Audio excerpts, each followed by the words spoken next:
Hello students, welcome back to my channel. So students, इस video में हम बात करेंगे एक्सपोजिटरी स्टाइल ऑफ राइटिंग के बारे में। हमने जैसा पिछली वीडियोस में देखा, उसमें हमने टाइप ऑफ राइटिंग स्टाइल के बारे में बात की, जिसमें हमने इसकी 4 टाइप्स बताई थी। तो आपकी 4th टाइप थी एक्सपोजिटरी स्टाइल, जिसमें हम फैक्ट और फिगर्स को काउंट करते हैं, ना कि अपने ओपिनियन को।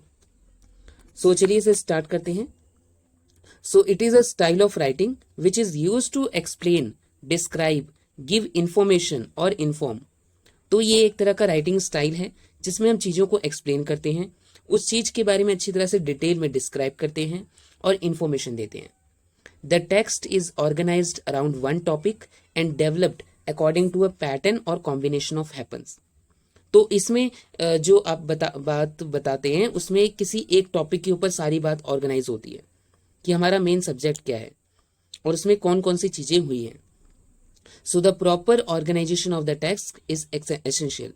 तो उस जो टेक्स्ट आप बता रहे हैं उसका एक प्रॉपर ऑर्गेनाइजेशन होता है, लॉजिकल ऑर्डर में होता है, मीन्स सीक्वेंस वाइज होता है।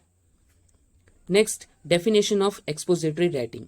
सो it is defined as presenting reason, explanation और स्टेप्स इन अ प्रोसेस।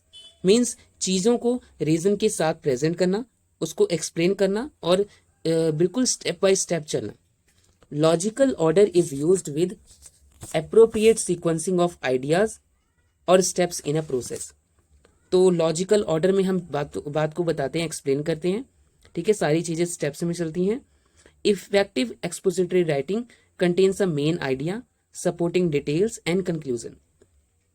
तो एक इफेक्टिव राइटिंग में क्या होता है, एक्सपोजिटरी राइटिंग में, इसमें सबसे पहले तो मेन आइडिया क्या है, उसके साथ सपोर्टिंग डिटेल्स क्या हैं और उसका कंक्लूजन क्या है, रिजल्ट क्या है। एक्सपोजिटरी राइटिंग को हम डिजाइन क्यों करते हैं? किसी टॉपिक को एक्सप्लेन करने के लिए। इसमें हमेशा फैक्ट्स होते हैं और आइडियाज को एक्सप्लेन करते हैं और किसी कंडीशन को भी डिफाइन करते हैं। It provides the reader with deeper insight into a subject. ये रीडर को डीपर मतलब कि उस सब्जेक्ट की गहराई में ले जाता है। With this type of informative writing, ideas are presented in a certain order so that the reader can follow the explanation easily। तो इस तरह से इसमें इंफॉर्मेशन को पेश किया जाता है, प्रेजेंट किया जाता है, जिस तरह से जो आइडिया है वो एक ऑर्डर में चले और रीडर उसे अच्छी तरह से इजिली एक्सप्लेन मीन्स उसको फॉलो कर सके उस एक्सप्लेनेशन को। In this way expository writing is writing with the purpose to explain a topic और आइडिया। तो इस तरह से जो एक्सपोजिटरी राइटिंग हैगी, उसका मेन पर्पस क्या होता है, उस टॉपिक और आइडिया को एक्सप्लेन करना। अब इसमें आपका क्या क्या इंक्लूड हो सकता है? Essay, newspaper, magazine, articles, instructional manuals, text book, encyclopaedia, articles, text book and other forms of writing. As they seeks to explain, क्योंकि ये सारी चीजें एक्सप्लेन करती हैं। Expository writing differs from other writing such as fiction and poetry. तो जो expository writing है, मैंने आपको पहले ही बताया, इसका मेन डिफरेंस क्या है, इसमें किसी भी तरह का ओपिनियन नहीं दिया जाता है, कोई भी फिक्शन स्टोरी नहीं होती है, मनगढ़ंत कहानियां नहीं होती हैं।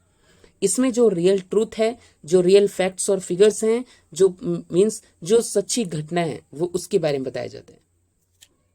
Next, characteristics of expository writing. Expository writing begins with a topic sentence. तो सबसे पहले इसकी शुरुआत किससे होती है? टॉपिक सेंटेंस, जिससे आपको पता चल जाता है कि उस जो पूरी बात बताई जा रही है उसका एक मेन टॉपिक क्या रहेगा, कि जिसके अराउंड जो भी हम चीज बात बताएंगे वो उससे रिलेटेड होंगी। इसमें हम कुछ क्वेश्चन के आंसर भी बताते हैं, जैसे हु, कौन, what, when, where and why. अब इसमें फैक्ट्स होते हैं, ओपिनियंस नहीं होते हैं किसी भी तरह के, जो रियल ट्रूथ है वही बताया जाता है। और इसमें जो भी हम बात बता रहे हैं किसी इवेंट के बारे में, वो ऑर्डर में चलती हैं, एक सीक्वेंशियल ऑर्डर होता है। Fifth, it opens with an interesting lead और फर्स्ट सेंटेंस। इसमें एक तरह का इंटरेस्टिंग फर्स्ट सेंटेंस होता है जो रीडर को अपनी तरफ उसका अटेंशन है जो अट्रैक्ट करने की कोशिश करते हैं। Sixth, it often includes quotes और direct quotes from people involve. अब उस इवेंट में उस जो भी हम बात बता रहे हैं, जो इवेंट के बारे में बता रहे हैं, उसमें जो भी पीपल इन्वॉल्व थे उनके कोड्स और डायरेक्ट कोड्स, मीन्स उन्होंने जो कहा वो इसमें इन्वॉल्व हो सकते हैं। अब इसके 3 मेन पार्ट्स होते हैं, इंट्रोडक्शन, बॉडी, कंक्लूजन। इंट्रोडक्शन में आपका जो introduce the reader to the topic, तो सबसे पहले तो टॉपिक के बारे में बता देना, फिर बॉडी में आपका इसका describe, explain, inform, classify, summarise, compare, issue with regarding the topic, ये सारा कुछ आपका बॉडी में आ जाएगा। फिर कंक्लूजन में जो मेन पॉइंट्स थे उस इवेंट के, वो सारी चीजें हम बता देंगे और एक क्लोजर तक पहुंच जाएंगे।